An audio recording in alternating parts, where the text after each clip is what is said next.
Ladies and gentlemen, your hosts, Michael Wilkes,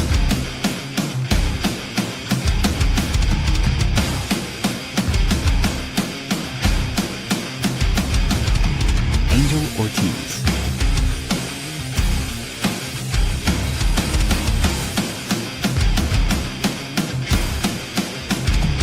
Dr. Chad,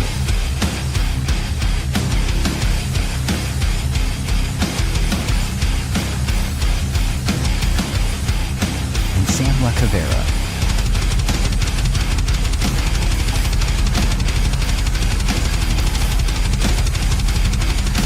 Go check out beardedbrowns.com and be sure to like, follow, and subscribe.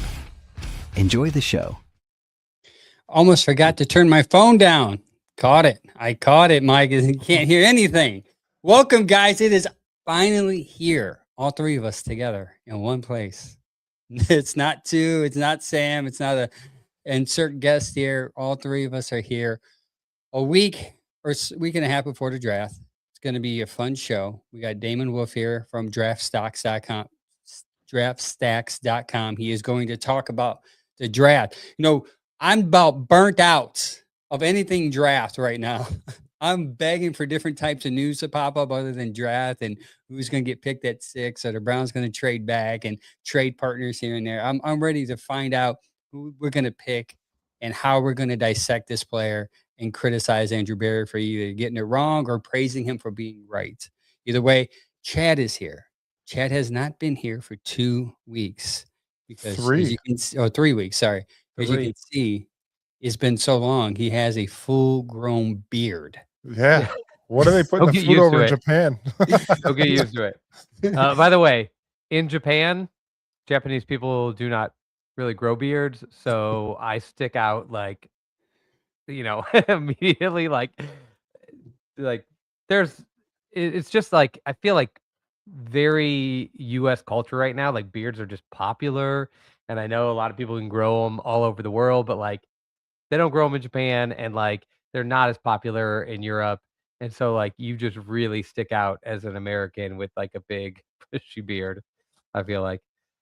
Wintertime, this is my hero, man. I'm not letting this thing go. Summertime, It catches all the stuff that falls off my face, so I'm good. Yeah. No, and then it protects you from getting barbecue sauce on your shirt because it gets on the beard. So it's a win-win. It's like a flavor saver. Yeah. I hate that aspect, by the way. I'm glad you guys like appreciate that. I hate when I'm eating and like food falls in my beard. It's the worst. Wow. The worst is syrup. I'll tell you that. I was at Burger King one day and my buddy's like, try their French toast sticks. So here we are talking about food again.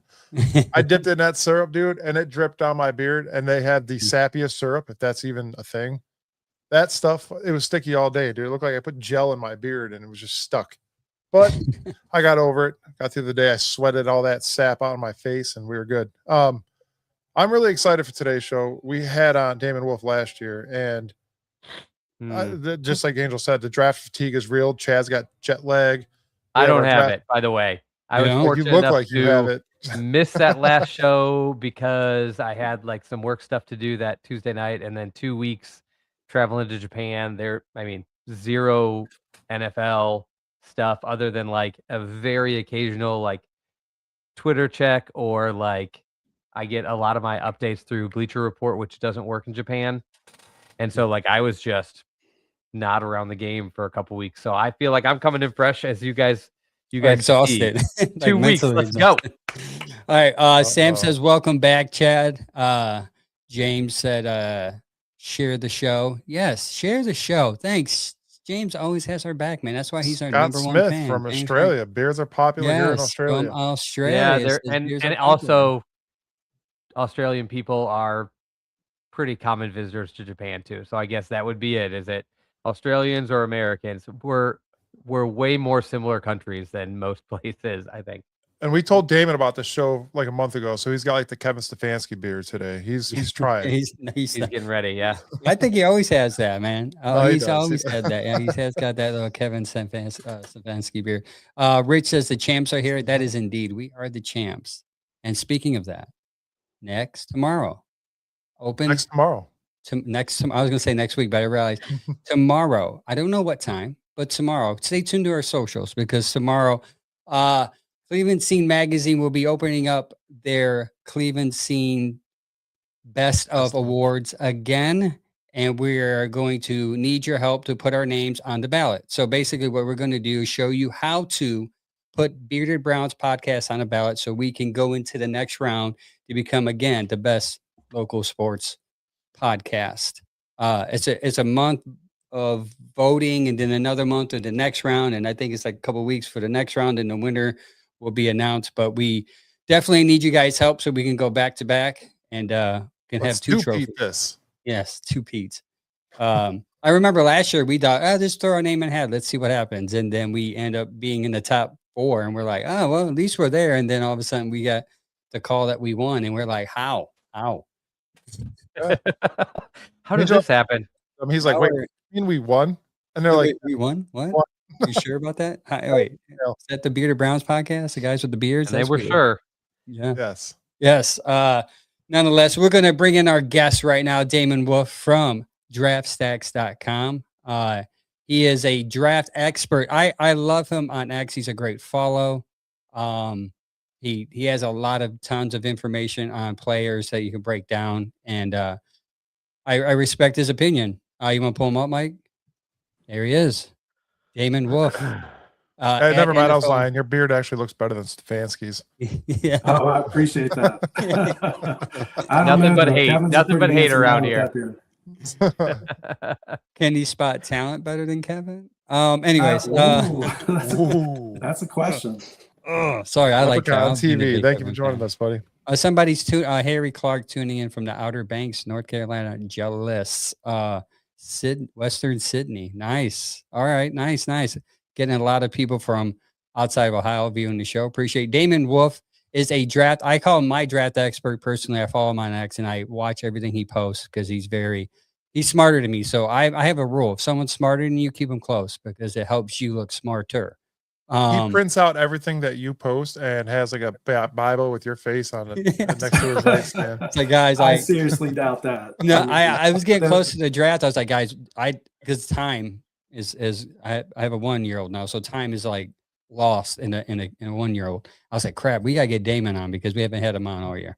Well, I appreciate that, and I really appreciate you guys having me on tonight.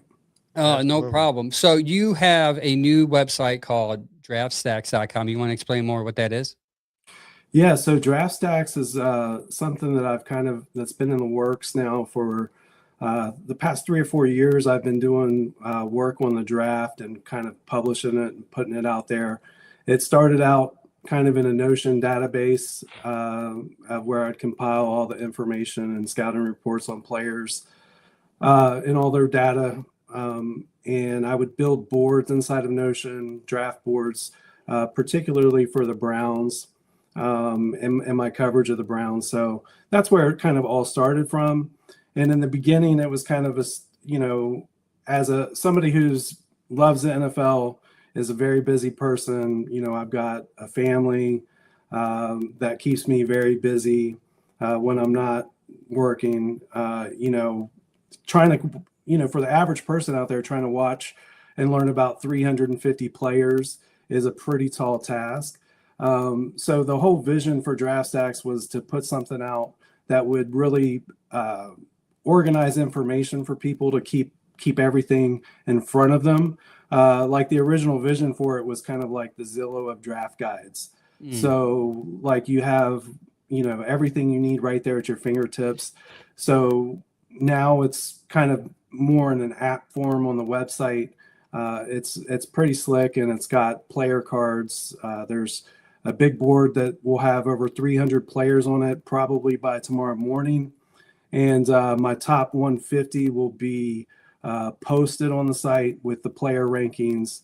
Everybody else will have, their draft grades and updated up until April 23rd. One of the big things that I also try to do, I'm a little different than a traditional scout. I wouldn't necessarily call myself that. I really try to not only evaluate and learn, get a good feel for who these players are, but I also try to evaluate the market. And one of the things that I like to do is try to predict where the players will come off the board in a specific draft pick range. So basically, what we're trying to do with draft stacks is price the draft. And when you can take a look and see what the consensus boards have players at, and then we, of course, will give our stack price along with our actual overall ranking on that player. And when those two, those two signals, when they diverge, you can find some value there in those picks. Yeah, I got to play with it. You sent it to me via X. I'm bragging here right now. You sent it to me via X, and I got to play with it for a couple of times.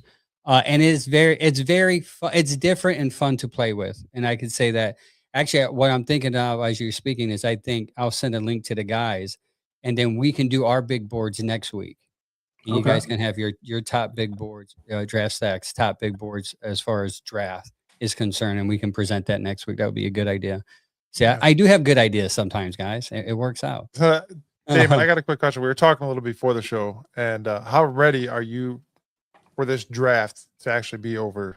Is this like the anticipation build up more than any other draft that you've seen in quite a while for you, or is this something? Yeah, for me, this has been the most busy because of the actual project of trying to get the website done and the app built. So that's taken a lot of energy while at the same time trying to learn these players and know enough about them, to kind of come to a judgment on them. So, I've been grinding away a lot of long nights. I'm really lacking in the sleep department these days. Fortunately, I don't have small babies and children. My daughters are getting to the point now where they're pretty self-sufficient. But I'm definitely ready for this to get here on next Thursday night. And every day I kind of think, well, once I get past today, we get all the players posted, and things will slow down a little bit, but it just really hasn't gotten there yet. So I'm definitely excited. And the other day when Brugler posted about the Beast, I was like, and Dane's the absolute GOAT. I, encourage everybody to follow his work. And, without him, I probably wouldn't have the interest in this the way that I do. But I commented on his post and said, the Beast is a product that you think you're coming out with, but actually the Beast is who you become when you haven't seen your wife in a couple days, and, the laundry's piling up, and, you've got bills and stuff you're ignoring and all that stuff just because you're working so hard on it. Yeah, I can relate to that. Trust me. If I don't get certain dishes done and laundry done right away, my wife is like, I've been taking care of this baby. I get it. I'm running. Right. As far as back to draft stacks, these can you explain the specific criteria as far as how you differentiate the different tiers, tier 1, tier 2, and so on? So I don't really have them in tier 1 or tier 2 per se. What I do is, of course, I will rank everybody 1 through 150, and then everybody else from there all the players will get put into essentially a bucket. I give them a stack price. So stack price is, I've got the top 10, which is picks 1 through 10, 11 through 32. 33 through 50, 51 through 64, 65 through 80, 81 to 100, 101 to 150, 151 to 200, 201 to 257. And then, of course, you've got the priority free agent category. Nice. We know all the big names like the Carnell Tate. Obviously, it's a big popular name here, especially at 6 with being in Ohio State fans. But as far as wideout is concerned, who would you consider a sleeper on draft stacks? A sleeper? Yeah. Well, it's somebody I've been on for a while. I would say back in December, I was kind of posting about this player, and that's Ted Hurst of Georgia State. I think he is a legit number 1 receiver in the league eventually. Now he's a little raw and will take a little bit more time to develop. But I think he's got all the tools and everything that you're looking for. And if he gets into the right system with the right coaches, I think he really has a chance to be a pretty special and dynamic receiver in the league. Where do you have him being estimated to be drafted at? So currently, he is the number 34 player overall on my board, which is way higher than most people have him. He consensus wise, I think he is in the 70, like 76 or something like that. So there's really some value there. I actually hit his stack price that we gave him was between picks 51 and 64. So I think that some GM out there or some team out there is going to feel the way I feel about him and pull the trigger on him in the second half of the second round. James Frank said pick 70 is the Cleveland Browns pick. Everyone wants receivers, like pick 6 receiver, 24 receiver, 39 receiver. It's like, yeah, I would be totally comfortable picking Ted Hurst at 39 if I were the Browns. Okay. Do you think Andrew Berry is that smart? Well, I do think he's a pretty smart guy. I'm not sure that he will. I'm not sure his evaluation will align for that. If he feels the exact same way that that's value in that pick. Andrew Berry is certainly going to be one to not select somebody that he doesn't feel he's getting a good value and good price on. So if he feels that he can get maybe hold off and get him at 70, then that would be perfectly fine as well too. Fan question from KP Young says, out of the reported top 10 players, which player do you think can fall out of the top 10 list? Well, there are a couple. I mean, I think that Ruben Bain has a possibility of falling out, more so because of the arm length issue. Now, I think he's a good player. He's in my top 10. He's number 8 overall, but there are some questions there. Also, Caleb Downs could fall out of the top 10, even though he's number 6 on my overall board. So, there are a couple players like that. But so all defensive, obviously. You think on falling out? Yeah. Well, also, I don't know where people have him. I think people have Maui Noah pretty high. There was lots of talk about him going number 3 overall to Arizona. I think that's a little too rich for me. And it wouldn't surprise me if he gets out of the top 10 as well.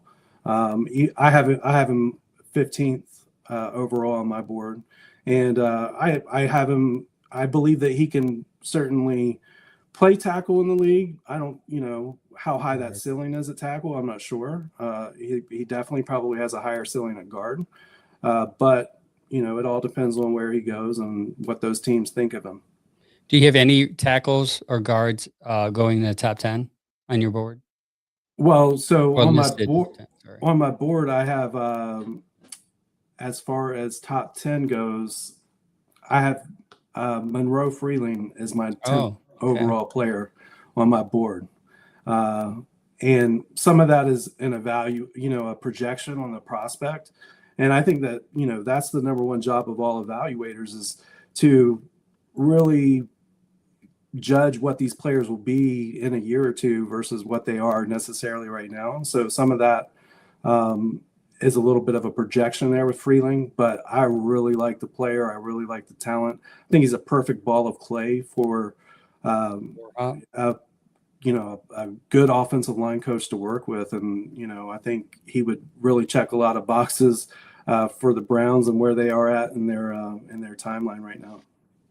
Yeah, I think Warhop can help him. I from what I've been reading on him, he's got a lot of raw skills, and I'm afraid that Barry would be too afraid to risk it at 6 because he can be let go if he makes a bad pick, even though he did pretty good last year, and it seemed like Jimmy forgave him for the last 4 or 3 drafts because last year I think he wants to stay on the good side of Mr. Jimmy Haslam. I just thought of something. We had the number 6 pick. Baker Mayfield was dangerous. Do you think we're going to get dangerous at 6? Probably. We'll see, man. We'll see. Do you see us getting another tight end in this draft? I know they picked up a couple. They signed a guy off of they signed a guy from last year, and they got a guy from free agency. But do you see us getting a tight end in this draft? I have one that's Yeah, specifically in my mind. And I hope you say his name. yeah, absolutely. Tight end is certainly on Andrew Berry's shopping list during the draft this year for the Browns. I think they really ultimately want to get a guy that they can pair with Fannin to complement his skill set, more of an inline blocking type. And there are several guys that really stand out. I think this tight end class is pretty deep overall, and there's going to be a lot of value there to be had. So, I foresee them being able to grab somebody, whether it be late day 2, day 3, somewhere maybe in the 4th round, 5th round, that can actually play a lot of snaps this year for them in that role and in that position. Yeah, I like Oscar Delp, and I like what's his name, Stowers from Vanderbilt. I like them too. So you said two guys that I'm pretty high on. So Stowers is number 36 overall on my board, which is really high compared to most as well, or a little high. I wouldn't say really high. I think he's going to be a really good player in the league, but to me, he's he's a weapon, a pass catching weapon. Will get open, create separation. I really kind of see a little bit of like I don't know if you guys remember Jimmy Graham that played for the Saints. Yeah, that's a little bit of him in there. good So I really like the player. I could really see him going to like a Sean Payton offense and putting up numbers. Yeah. So I think he's going to provide somebody some real good fantasy value as long as he gets into the right system. But as far as other tight ends go, I for the Browns specifically, I really like Sam Roush out of Stanford. Really good prospect. Of course, tested athletically off the charts. Has really good size, and that's something that is really important. It's just really kind of hard too because we don't exactly know. The offensive scheme and system is kind of being built on the fly because it's with Stefanski it was very much, even when he was hired, we knew what he was going to do. I mean, he was a very system specific coach, so and really wanted certain players. So the difference with Monken is that he is versatile, and I think that will kind of free up Andrew Berry in the front office to kind of pick the best players and just kind of ask Monken to make it kind of work. And I think that's a cool place to be in a space that the Browns haven't been in for quite some time. Yeah, you bring up a valid point when thinking about Tate at 6 and people say you need Tate, and though I like Tate, I feel like the depth in receiving is pretty big in the draft. Now you do have your top guys that they might want to focus on, but I think Todd Monken can fit the right receiver can fit his system. You find that receiver. Now Tate would be great because I think he can do a lot more than the lower tier guys, but I think Todd Monken having, I guess, versatility in how he thinks offensively. You seem like they can just plug and play somebody that's talented, and he'll get the best out of them. Yeah, it's a really great spot to be in, and in the receiver room specifically, there's nobody there that's stopping you from drafting anybody. Whether if you like, of course, they've got Judy and Tillman already kind of established that probably get first crack at the starting job. But if you really like Tate, bring Tate in, and he can play either of those spots. He can play on the boundary as the X, or he could, play the Z on the move, and you'd be fine with either of those. And then, there are other guys that I think that Monken will really like as well in this class. We already talked about Ted Hurst a little bit, but, another guy that really stands out to me is Casey Concepcion. I have a true first round grade on him, and he would be somebody that I would be highly interested in the Browns drafting at number 24. And I see him. I really love Zay Flowers coming out when he came out. I was a big proponent of his, and had many tweets of, trying to encourage the Browns to draft him. But, with Concepcion, I see him, kind of a bigger Zay Flowers, very dynamic, in space with the ball in his hands, creates a lot of separation, and he can play on the outside and play inside in the slot as well. So very versatile player, and will do a lot for the receiver room. I think he has one of the biggest route trees in the draft, correct? Yeah, I mean, he can do quite a bit with his route running. I mean, there's nothing that stands out there that I would call a weakness. He gets in and out of his breaks well. He's able to stop on a dime, sink his hips, all that kind of stuff that you're looking for. There are things that, I think he can certainly polish and do better. The one thing that he, needs to clean up is, some of the drops, but yeah, that's being harped on. That's being harped on quite a bit right now. And I mean, I get it. You never want a guy who's dropping a lot of passes, but also, he's, operating so fast on the football field. He plays so fast.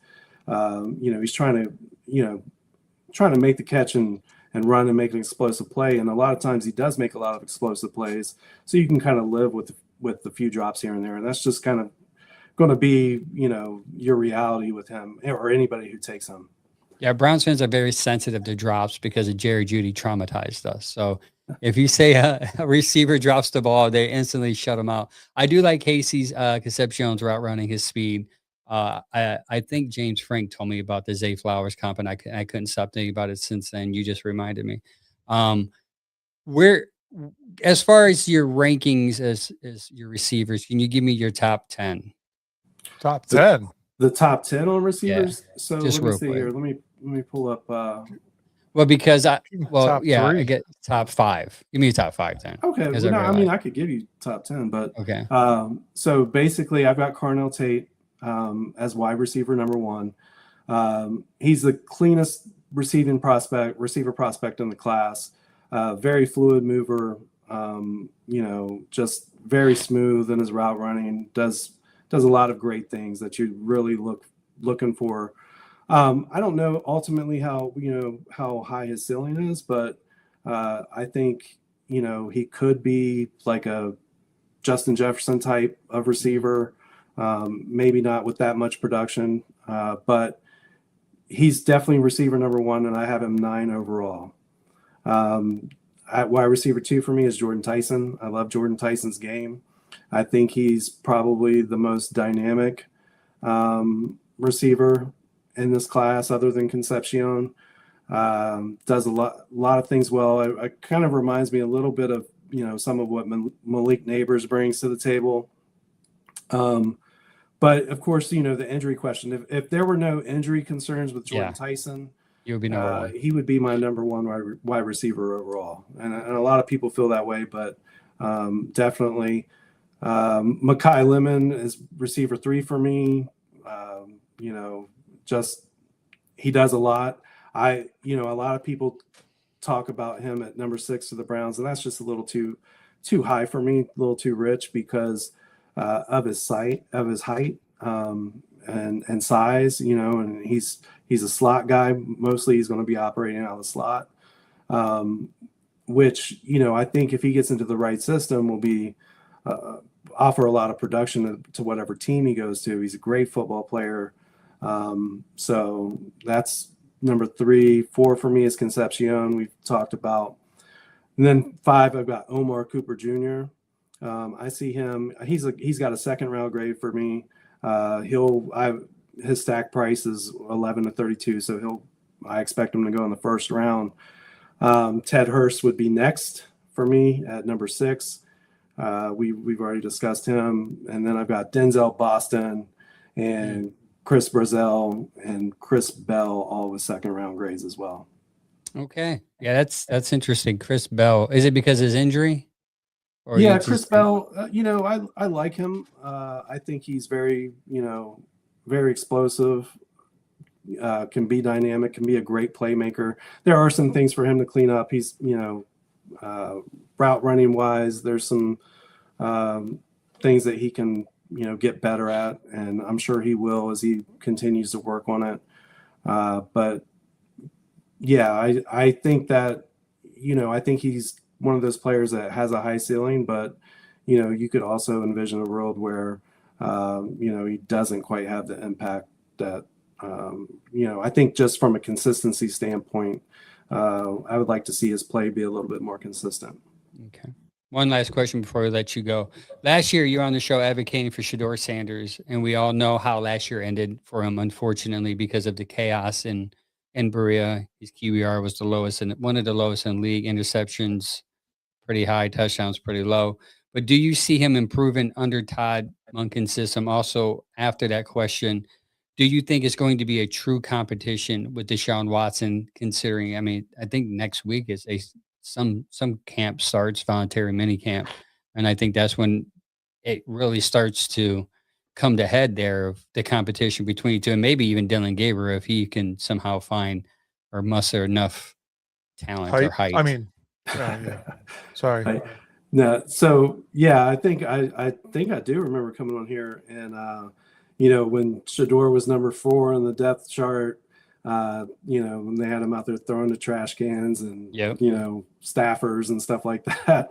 I think I was advocating, and matter of fact, I think I came on the show like one of the next days after I had just been out to training camp. But anyway, at that point in time, I think I told you guys that he would find the field, at some point during the season, sooner rather than later, and he would play well enough to make the Browns question whether they should, pursue a quarterback in the 26th draft.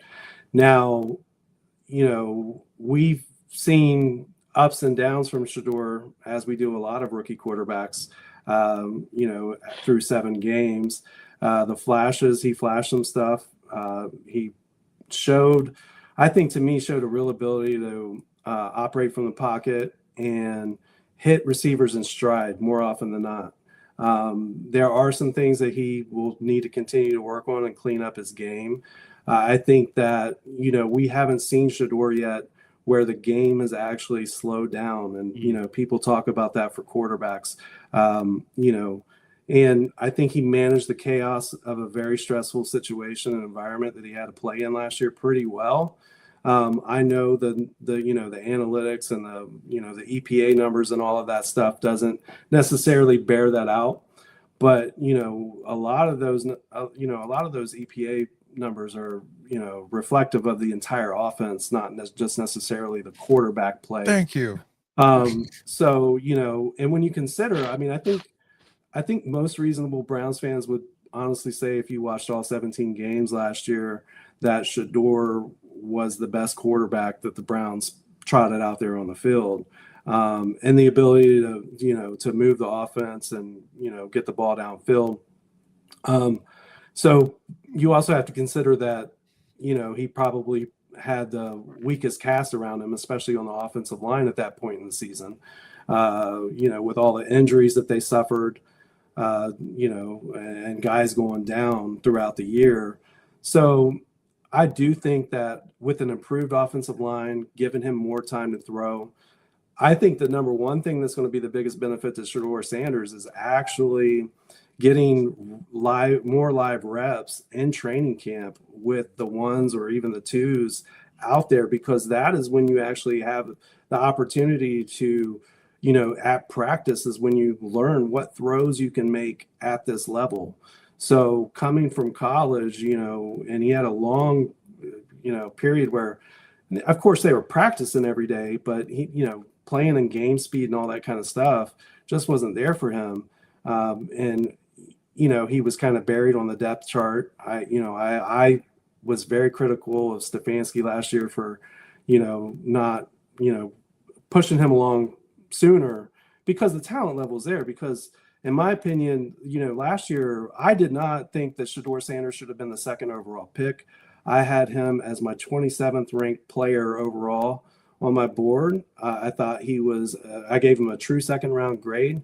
And if the Browns would have taken him at 33 or 36, I would have been totally satisfied with that. So to me, any talk about drafting Ty Simpson this year, I have Ty Simpson at 39 overall. So to me, I would have had Shador Sanders higher than Ty Simpson coming out. So why not just give the guy who, did flash a little bit last year an opportunity to go out there and see what they have this year. It will be a challenge. He's got a new offensive system to learn, but I think that Monken is going to be very quarterback friendly for Shador, and they're going to find a way to move the ball, protect him, and put him in good situations to succeed. Damon, I'm going to fall asleep to your voice tonight.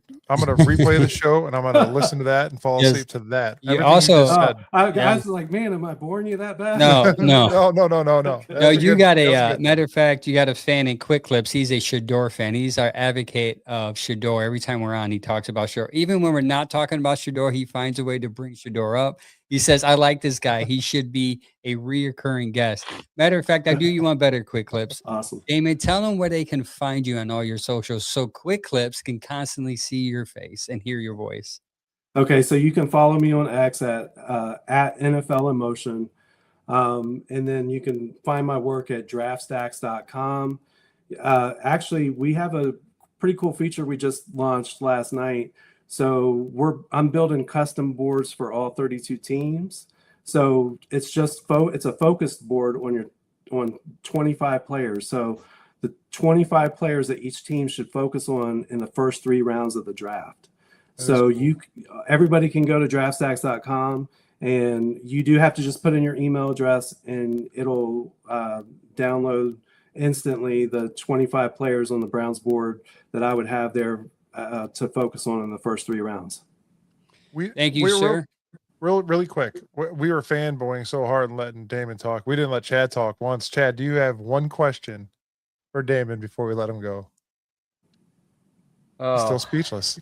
So many. So, so one on the quarterbacks from last year. I'm curious where you had my personal favorite, Tyler Shook and Jackson Dart in the mix. And would you say, based on what you saw last year, Shador Sanders turned out to be a higher level player than they did?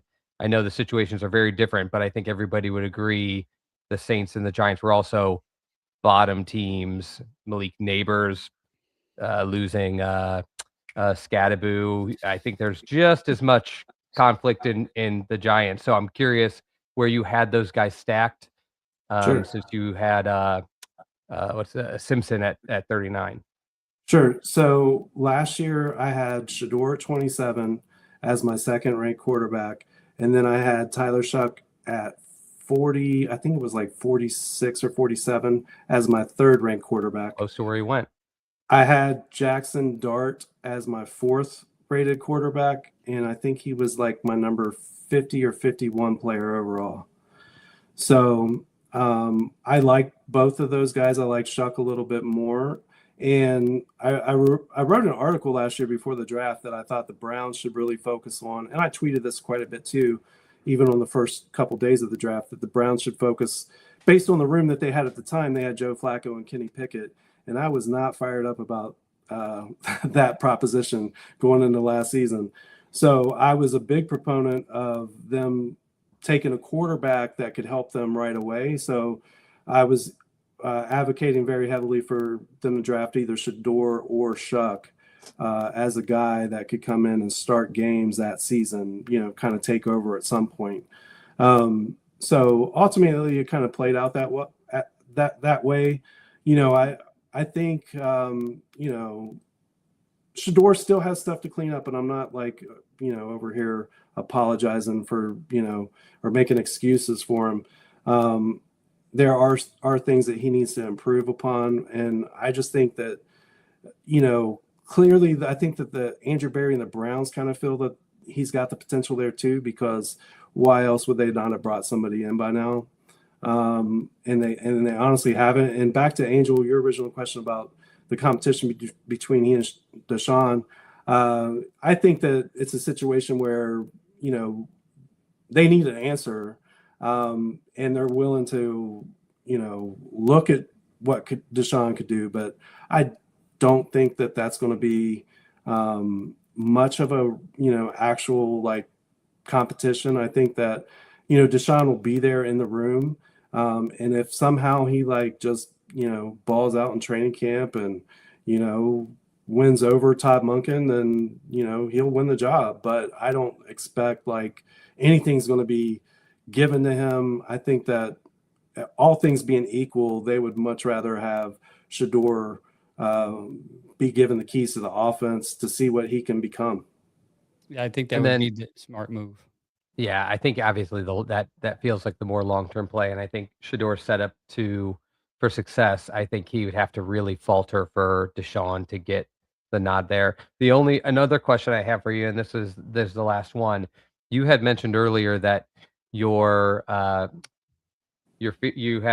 Carnell Tate at, I believe you said 10th, and you have the tackle, what is his name? Freeling at 9. Freeling. I always want to say Freeling. So I've got Tate at 9 and Freeling at 10. Tate at 9, Freeling at 10. Okay. Yeah. So obviously my picks. we argue a little bit, best player available versus positional need. Those are two positional needs. The Browns are picking at 6. There's some talk that they could maybe shift a little. They might want to trade back a little bit. All things considered, if they had to go tight end and wide receiver, who I think we all believe are their biggest needs, those two stack up almost right next to each other. So my question would be, given where you have the other players stacked in the 11 to 30 range, if you had to go receiver and then left tackle, or left tackle and receiver, with those two being nearly equal, what does the rest of the board tell you is the best way to fill those two positions?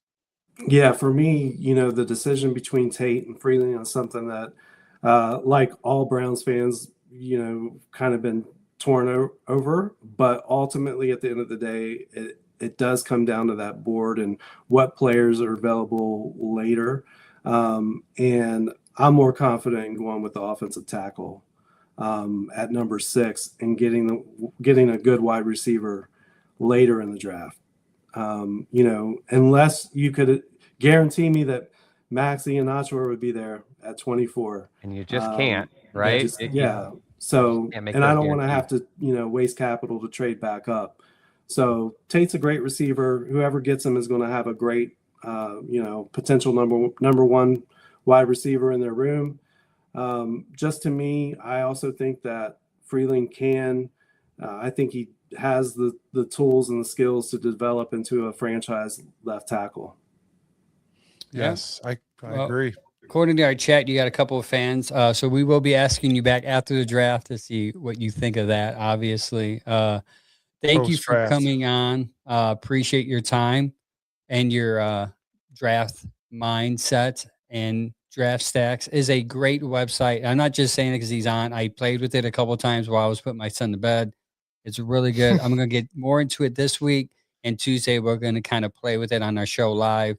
So show you guys can mess around with it. And I'm sure you'll continue to do this throughout, even for the next draft. Yeah. So the Draft Stacks is a big launch for me and for our team. We've got a content arm coming really soon. This is like the software side of it. So we're going to have I hate to call it a blog. I hate blogs, but it's, we're going to put out draft articles and scouting reports and stuff that people can go read.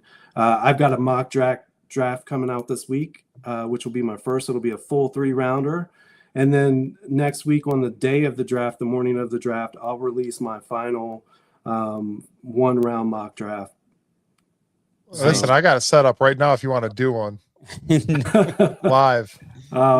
We can if you guys want to. That is completely up to you guys. They say save the best for last. Have me back on next week and we'll talk about we're going to wait till after the draft to have you back on. People are telling us to mute our mics right now. Yeah, he's saying if you want him, he said that he can come back next week and he can do his draft live on our show Tuesday. We can do it that. Ooh. We do have Danny Green to promote the draft party, and then we can have him on. It's all good, guys. We can do whatever you want to do. I'll email you. Cool. I could talk to you all day for sure. That was they love you on great. the chat, so we got to have you back. Appreciate it. We'll let you go. Appreciate it, guys. I appreciate it. Thank you, man. No problem. Anytime. Yeah, it's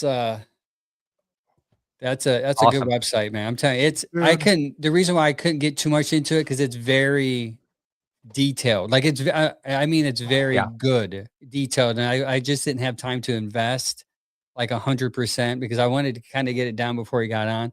But I was able to do. You can do different draft boards. You can do your top 10 receivers, top 10 edges, top 10 offensive linemen.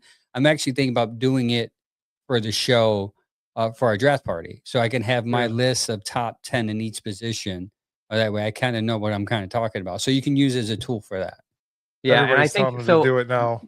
One thing I really like about having guys like Damon, especially on the show, is, and the reason I wanted to ask that last question is, I think we so often look at the draft as like a one pick at a time thing.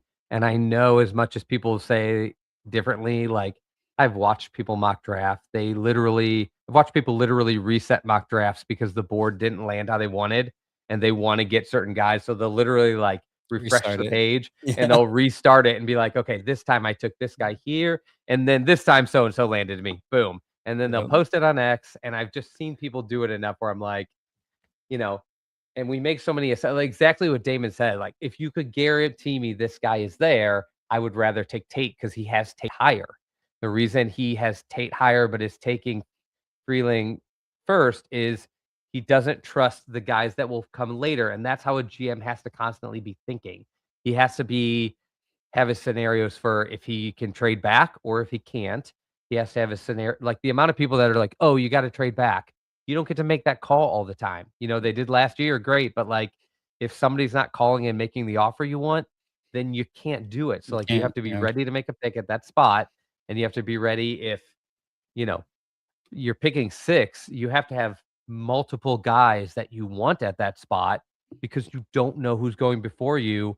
Who cares what, Todd McShay or Mel Kiper say is going to happen before you? We know pretty concisely who's going 1. Those next, 4 picks, I don't know for sure. And so like, and so I like to hear those kind of thoughts of like, I take Freeling even though I have Tate higher because I don't trust the tackles who could be around later. And I think there will be a receiver that matches the need. And that's how I think GMs really think. We talk a lot about best player available. I don't think GMs are ever thinking purely best player available. I think they have their board set by the players' grade they gave them, the value of their position and their needs and red flags. And they've got all that shuffled around until they have their big board. And it's usually lateral, not just up and down. You see the PFF big board and it's 1, 2, 3, 4, 5. You see a GM's big board every time a picture gets leaked and it's top guys at receiver, top guys here, tiers, 1 tier, 2 tier. And that's why I like Damon's like stacking. He's like, I've got my top 10 guys here and they're kind of piled, even though I have them in order. They're their own group. And then I've got a group that comes after that. And then I've got a group that comes after that. It's a great idea. That website, it's different too, because I went on there thinking it was like a mock draft thing, but it's totally not that. It's like opposite of that, where you pick your top 10. He even has like pay scales where he offers you more to play with, which is something that I'm thinking about doing myself later. But yeah, he's a good guy, man. Comments up. These comments are fire. Yeah, they're fighting over Watson or Shador. I knew that was guy. That's why I we got people on YouTube. That's we why I got asked people the on question. YouTube and Facebook. It's the craziest thing to fight over because neither of them are who you really want starting the beginning of this, unless one of them looks totally better than what the last you saw of them was. And one of them could. Either of them could, but like we don't know yet. So it's like what comments do you want to hit up, Mike? So polarizing. Oh, I just put them up so everybody could argue via. Oh yeah, they're right there. There you go. You guys go. You can see it yourself. No, he's a good dude. Maybe we can have him on and he can do a live draft after, because we got to have. We're going to have. I was going to call him Johnny Cleveland. Danny Cleveland on to promote this draft party. Draft night, 7:00. We're going to be there. Running some of the first round. We're going to go live definitely for the Browns picks. And I've been reading a lot and I've been hearing a lot there. There might not be a lot of trades in the first round because no one wants to give up a first round pick for next year. Why? Because they project that their It's the first round quarterback pick class. next year is going to be bigger, not just because of quarterbacks, they because of the wide always? receivers too. It's going to be a deeper offensive class projectedly, at Yeah, least. which is crazy because I feel like this offensive class is not quarterback heavy, but it is very deep on Receiver offensive and tight end. linemen, receivers, and And has tight some end. really good tight ends. Yep. So like it feels like a really good offensive class, just maybe not running back, which is fine. Last year's running back class was loaded. There's not going to be the Yeah. craziest giant need for it this year. And maybe there's not like the highest top end for left tackle and like super top end receivers, but there's a ton of tackles, receivers, and offensive linemen in general with first round grades. And so and deep into the second round. So I think it's kind of crazy to be like next year's offensive class will be good because wow. I mean, I'm sorry, I'm crying over here because Chad's been gone for 3 weeks and everyone's just picking on Chad. They missed you, Chad. Yeah, Quick Clips was calling you out while Damon was on about Shador. And KB says, does Chad believe in the superhuman computer at quarterback? I think it's already addressed. Like, I don't think Chad cares for the I have computer. never thought Dylan Gabriel was a starting quarterback. We always said he was a backup. Pretty well addressed. Yeah. He's been a backup from the day they drafted him, and we questioned, should you be taking a backup Chad in is the on end of the third fire round? today. I don't know. But This Chad is I on think most of the fire. people Love in it. here should know, like, I think it's ridiculous to have blind belief in Shador Sanders. I don't think it's ridiculous to hope he can be much better than last year. But the amount of people that just like, I think the amount of people that want him to be good and realize, like all of us do, that if he's good, it like completely bails them out is great. I just think I never let hope get in the way of logic, and like hoping he's good doesn't cover up all the problems he had last year. So like, and I expect him to be better, but like the bar we set is exactly what they said. Like people keep setting this bar to like, he's better than Dylan Gabriel. Who cares? Dylan Gabriel's a backup and maybe not even a good one. So like, I need him to be better than, Jalen Hurts, and I need him to be better. I really need him to be better than Baker Mayfield, the guy we gave up on too early to get him. And so like, I'm not saying he has to be for you to win games or for him to be the starter, but like for me to be happy with the quarterback position, I really need somebody that's Baker Mayfield or better. So like, that's what I'm hoping one of these guys will be this year. I just think it's crazy the amount of people that are like 100% he will be because that guy's pretty good. Yeah, we'll see. Like I feel like this year is a big year for Shador because they have an improved line, maybe not superior line, but should improve from last year, and they're going to put some talent. So we'll see. So let's change the subject. We're going to go on to Browns news real quick. I don't know if you guys saw this around the internets, but Bernie Kosar is pursuing a new career, and this career is a professional wrestler. He made an appearance on TNA with local wrestler Nick Neum, also known as Dolph Ziggler. Check this out. Oh, yeah. Let me start that here. My apologies. That's Bernie right there, distracting, protecting himself. Nick. It's like, come on, let's line up. Let's line up and fight. No, he's going to try to tackle him. I was like, I was a quarterback, bro, but hey, stop. Didn't that guy just have a liver surgery? Yeah. He's out there wrestling. Bernie was like, I'm just kidding, man. I'm just kidding. Just wait. Look what he does now. He picks up a chair. And what's amazing about this from a different angle, you'll see it here. He hypes the crowd up for like 20 minutes. It feels like 20 minutes. It feels like it does. Yeah. He plays to it, man. Wrestling is as fake as football, guys. Entertainment. And he whacks him. And then, look at this move. Watch it. This would actually hurt, dude. Watch. And then he helps Nick Neum. There you go. So Bernie is no longer going to be coming on podcasts to talk about football. He's going to become the next TNA champion. Shout out to Bernie.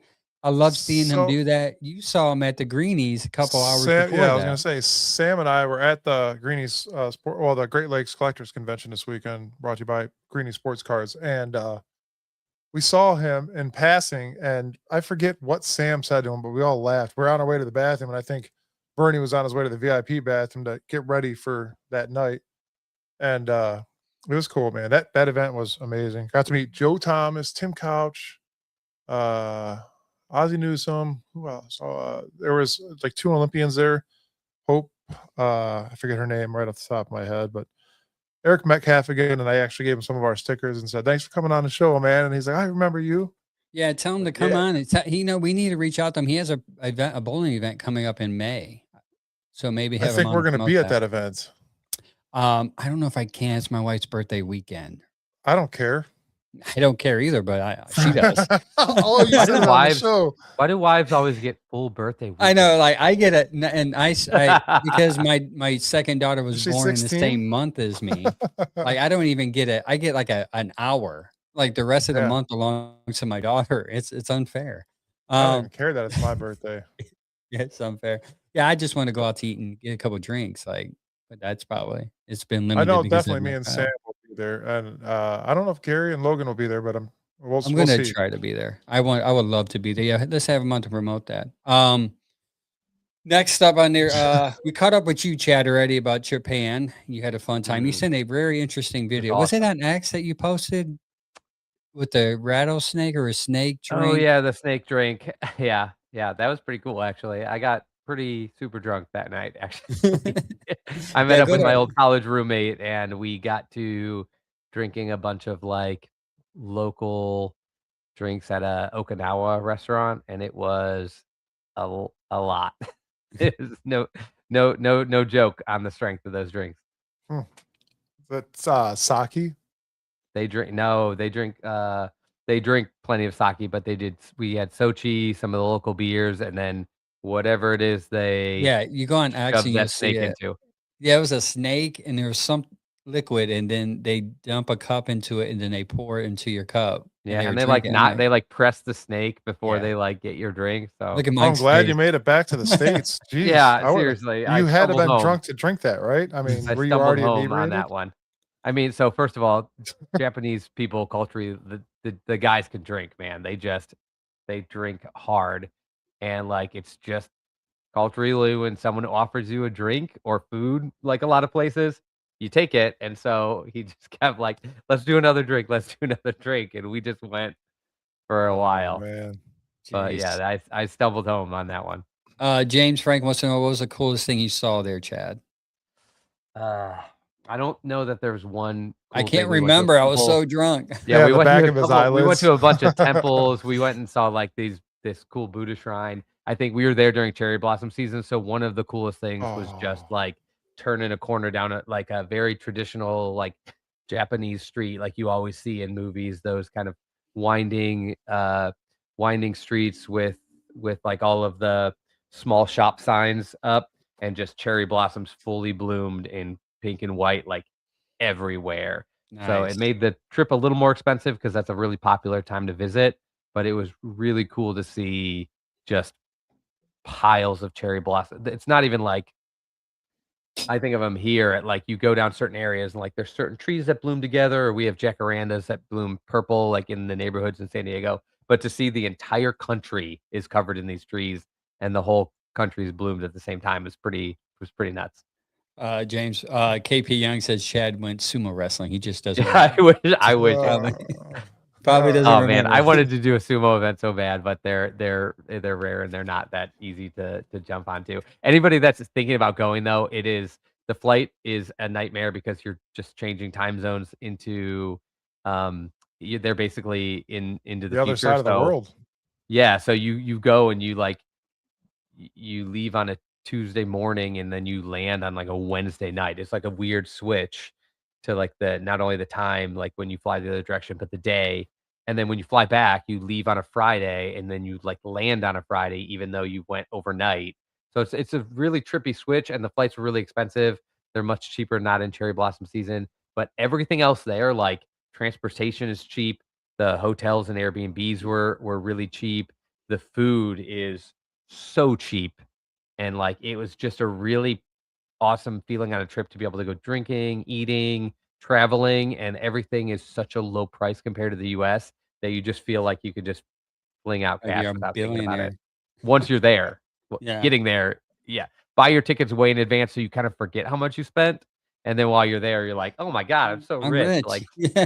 take my money. Just keep on stacking it. Yeah. Speaking We of talked really about quick, yeah, go really ahead. quick before we move along, since you came back, now you gotta cleanse yourself. And speaking of cleaning, our sponsor of the month, Clean Slate Cleanouts. They'll do your evictions, foreclosures, property cleanouts, turnover preparations. Give them a call at 330-224-9346 for all your property cleanouts. And no, he might, but come and clean your house if you need it, I guess. But give him a shout, see what he does.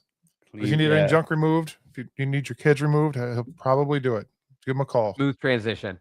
Thank you to our sponsor of the month. And that's because you got to clean out your insides after going to Japan. Yeah. Yeah, I mean, you probably do with all that venomous alcohol that you drank. No, it's a from healthy that. place. You feel pretty good leaving there.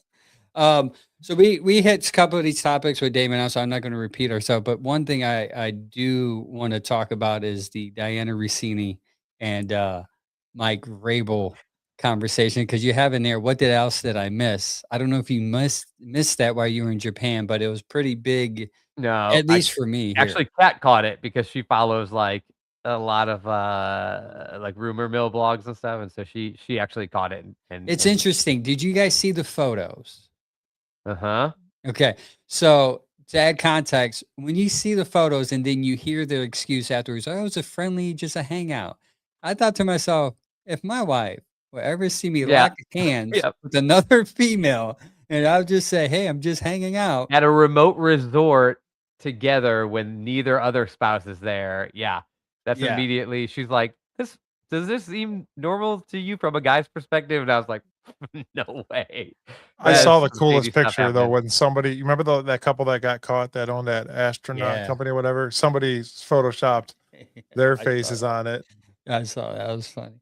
Yeah. So the big thing for me though is like, well, Diana Rossini resigned from the Athletic today. Mhm. So that has to tell my favorite. That tells me they must, because originally the Athletic came in and defended her, saying there's nothing to see here. She's a trusted reporter. She's the best. And then the next day, they're like, she reported something, and then people just started commenting on her access to start blowing her up. So Athletic was like, maybe you should. We're going to shelf you for a little bit. Like maybe stop tweeting out and reporting stuff. And then they started to do their own investigation. And then a couple of days later, she resigned. So you can read the writing on the wall if you want to. It seems they may have found something and they were going to fire her, but she resigned before then. That's how it normally works, right? Or am I just assuming? I think sometimes when it comes to this stuff, people resign just like in politics or other things because they're the easiest way to like kill the story forever is to resign and then try to come back with something else later. But if you stick it out, it can get pretty ugly and there might not be any coming back from that. So I think the resignation kind of comes along with more of the belief of like, okay, something was going to come out and people were going to dig into this and find stuff. And instead of letting that get exposed, she can kind of go on with her personal life and try to make a comeback later. One of the questions I had for you guys was, do you think, and you posted it earlier, Angel, and I love that, is like, do we expect anything to come from Vrabel side? I'll go first because mine's funny. Here's what's going to happen, guys. So Vrabel's going to get fired for the almost championship team. He's going to get fired. And then in ordinary fashion, the Cleveland Browns are going to be like, bro, we got you. Come to Cleveland. Add Come money to Cleveland. We got you. Just like we always do. I think they would have signed him in a minute if the year was different. Yeah. I still don't know if he would have come here at that time, but I'm pretty sure that the owner of this team is a fan.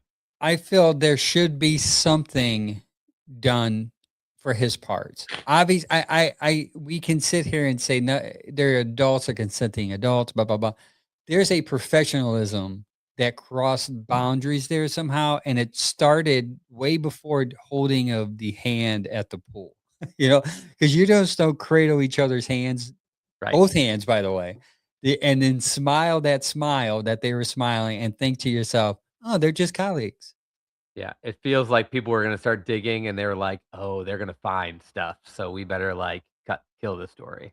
Not only Yeah. that, when you're that high up in the fame world, don't do it in public.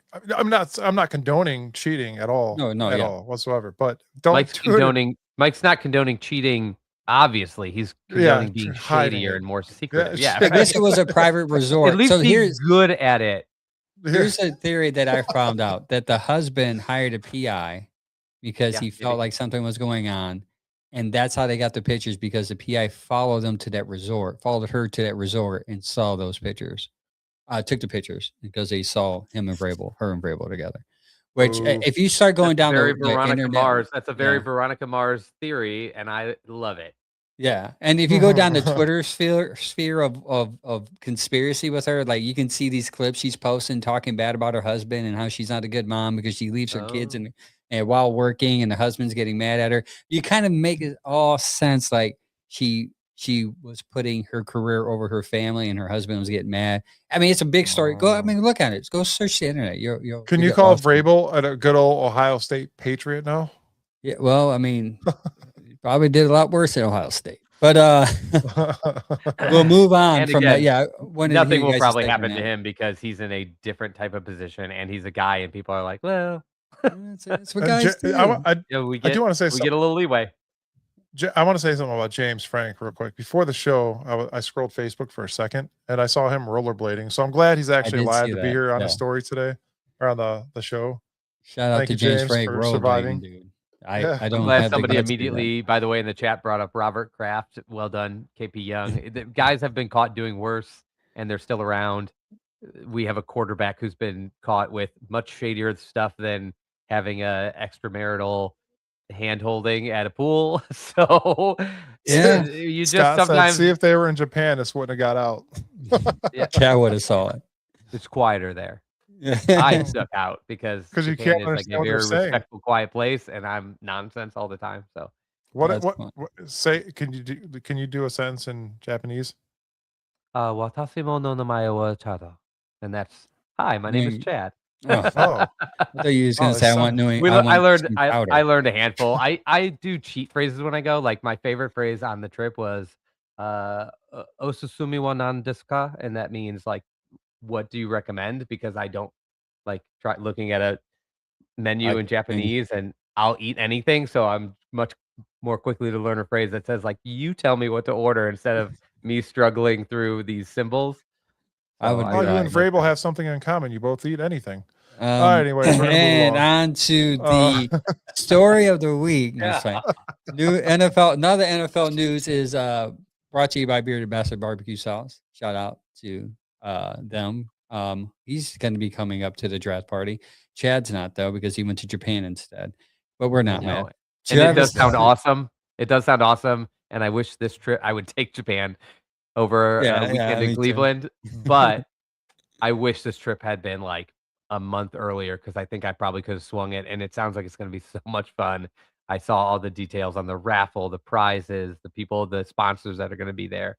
And that's going to be such a huge thing. Allstate is going to be buying people beer for a quote. You get a quote, you get a beer. Yeah, it's awesome. Chad, come on, you don't. It's going to be it's such an in-depth event, and I hope the followers can make it, because it's going to be so much fun for the Browns backers. West Park. It's going to be fun. Chad, you don't miss the smell of a nice brisk Thursday afternoon in Cam's Corner. Which, by the way, for those that don't know, was what is my old stomping ground. I'm from West Park originally, so yeah, we feel very familiar, very homey. I was born at the hospital, a stone's throw away from there. So yeah, that's when my daughter was born. I mean, my son too. My son was born there. Yeah, don't slip up live. Really good hospital. No, because I realized my $2 were downtown and my son was Fairview. They just look alike when they came out because they both had like that blonde hair. So we're going to go on to this next topic, probably our last. We're running a little over an hour. Travis Hunter, guys.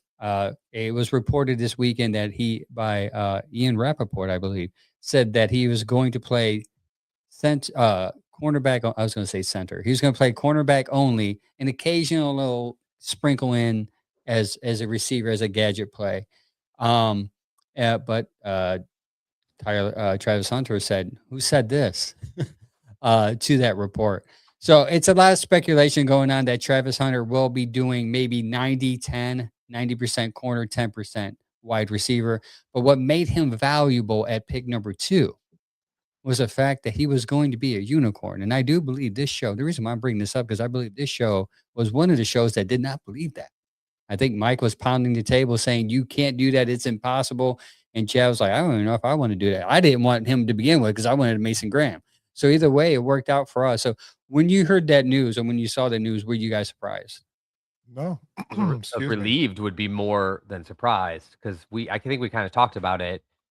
We neither, I don't think any of us on the show said that we would 100% play him full time at both sides. I think all of us thought, 100% on one side and like 30, 50, whatever on the other side. And we kind of we did that song and dance last year when a lot of us thought this could be the realistic pick. And then when they came out and they're like, no, we're going both ways, I think everybody had pause. And then after that major of an injury, I'm not saying he'll never get back to two-sided football, but like then to try to trot him out there when most guys are on a pitch count for even one side of the ball and say like he's going to do both, it was not shocking at all that they would say like, we're going to shut this down. I, for one, always thought he would be more dangerous as a receiver. I would never spend the number 2 overall pick, let alone extra picks, for a guy that was playing corner. I just do not think that is as dangerous. I mean, a superstar cornerback, great, but like, give me the top wide receiver in the league at 2 over the top cornerback in the league. And so, like, the most surprising thing was not that it's one-sided, it's that it's corner. Yeah. That makes me feel much better about that trade. And Barry said in his press conference, I went back, he said that they viewed him as a receiver over corner. Correct. So they would have played him as a receiver, which is probably his better position. But for some reason, Jacksonville views it differently, opposite. Yeah, and I heard both sides. Some people said he was more, he was more developmental as a receiver and he was more like ready as a corner. Shutting down another team's receiver is a great skill, but it's not like a number 2 skill. And I think it came up like, does it still matter who the Browns get at 24, which is a lot later pick than we all thought we'd get? I think all of us thought we'd be picking around 15 because the Jaguars would be kind of in the middle. But I think the question of like, does it matter who they get at 24 for this to be a win? And I think it doesn't, because for them, it's still a loss because they still gave up 24. So whether the Browns use that pick correctly or not, fine. But if it ends up being somebody like Omar Cooper, Denzel Boston, or if they flip and it goes, if they get any high level starting player there to pair with Graham and Judkins, it is hard to believe Hunter will ever be that good of a corner to equal 3 starting level players. Yeah. Whoa. Quick Clips made his first post without posting 17 Buffaloes. Yeah. I've been waiting. He said Adam Scheffler, because I was going to respond to this, because what Adam Scheffler said on the McAfee shows, he said Travis Hunter is going to play more DB and nothing's changed as a wide receiver. Well, if he's playing more DB, that he's going to have to change at what he did at wide receiver, because he's going to be exhausted. He's just coming off injury. To me, when Adam Scheffler said that, I thought to myself, how can he play more corner and the same receiver when I don't think he even played that much receiver last year anyways? I thought he was main corner, and then like. And some people still have the idea that Brian Thomas Jr. could get traded, in which case, that opens up more receiving downs for him. But if it stands put, again, like, I don't know if that workload's going up. Most guys are on a pretty solid pitch count for the first month or 2 when they come back from an ACL injury, and they've already tried to make him an outlier. Ian Rappaport that report, and he shouldn't have said it.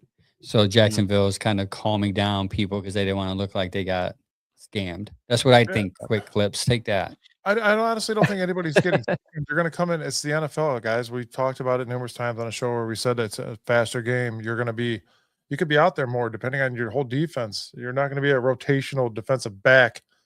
You're going to be out there every single play. Then you're going to go out there and play wide receiver. That's tough, man. And I know people have done it, but it's a new league, man. It's different. We're built different. Yeah. And I don't I'm think full-time wide receiver and cornerback in nickel sets. That was always what I thought like would be the most dangerous and consistent breakdown for him, but they might feel a little bit differently than me. Yeah, I agree with you. I mean, we agreed on the show. I thought Hunter would be a good athlete, but I didn't think it would be a good athlete here. And I think having him play wide receiver over corner probably would have been a better option. But even the chat said they have better receivers there. They need him at corner, which may make sense. Well, guys, that's it, man. I think we're done. We're done. One more second. I got two things really quick. Maybe one. I forgot the other one already. We're going to have an announcement hopefully here coming up here soon. Chad, you don't know yet. We'll tell you after the show. It's a surprise. But everybody, get out to our draft party. The 23rd, 17119 Lorraine Road. PJ McIntyre's. It's our live draft party. Hosted by the West Park Browns backers. There's going to be plenty of raffle baskets. We're going to have a ton of fun. We're going to be live for, I think, the 2 first picks at least, so you guys at home could join.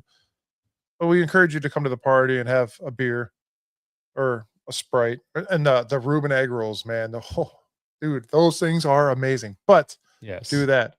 Get out to the party and have some fun with us. Also, tomorrow, guys, you guys did a hell of a job last year and voted us Best of Cleveland Sports Podcast, and we do appreciate you. That time is up this year again, and tomorrow that starts. So go to Scene Magazine. They're going to have their best of thing up. Click that. We'll post something on our page. But make sure you put our name in there for us to be nominated again this year, and let's see what we can do again. We're looking forward to it again this year, guys. So yeah, so it's nominations first, and after that, you get into the top 3 or 4. 3. Then after that, then after that's the winner. So it's a couple months process. We're going to annoy you every show. We're going to send you links on our page. It's a simple click. You have to write the name in, Bearded Browns Podcast. And after that, once we're in, if we're in, you just click our name and then vote. It's once a day. I mean, it would be cool to go back to back. It might be difficult because there might be other podcasts that came up over the years. But we're going to try our hardest. You got to fight for your right. Oh, sorry. So tune in next week. We're going to have Danny Cleveland. He's going to be here talking about the draft. We're going to have probably Damon Wolfe back on. He can do his draft. And we're going to give our top boards, our top 10 big board of who we think is our top 10. We're going to mess with that draft stacks. I'll send you guys the link for that. So it's going to be a good show. And then Thursday, like Mike said, come out to the draft party. And it's going to be fun. Yes. Yeah, guys, seriously, I encourage you to come out. We're in Cleveland, Cam's Corner, kind of a central area. It's going to be it's supposed to, I'm checking the weather now, and I don't trust any weatherman except Dick Goddard. Yeah. That guy was a genius, and he was always right. Everybody else is horrible in Cleveland. So I wait till like 3 days before, then I'll kind of start trusting it. But yeah, weather is supposed to be somewhat nice. So get out there. I'm going to try to get out there sometime this week and do something. Yeah, and get there early, too. We're going to remind you again, get there about 5:36. Try to get in the front by us so we can, dialogue with you if you're coming out. We were told to get there between 5:36 and setup. You say it's going to get pretty crowded pretty quick. So that would be my advice to you guys. Well, we're in the stream here. Thanks, everybody, for following us. Real quick, shout out to my wife, our new another sponsor, Rest and Renew Counseling, Ohio.com. If you need a therapist, hit up Jennifer Ortiz, or you can contact her easily at 216-815-1728. That's 216-815-1728, or Jen Ortiz at Rest and Renew Counseling, Ohio.com. That's a long email. Get your therapy in with her. She's great. Until next time, everybody, appreciate it. Go Browns. Go Browns.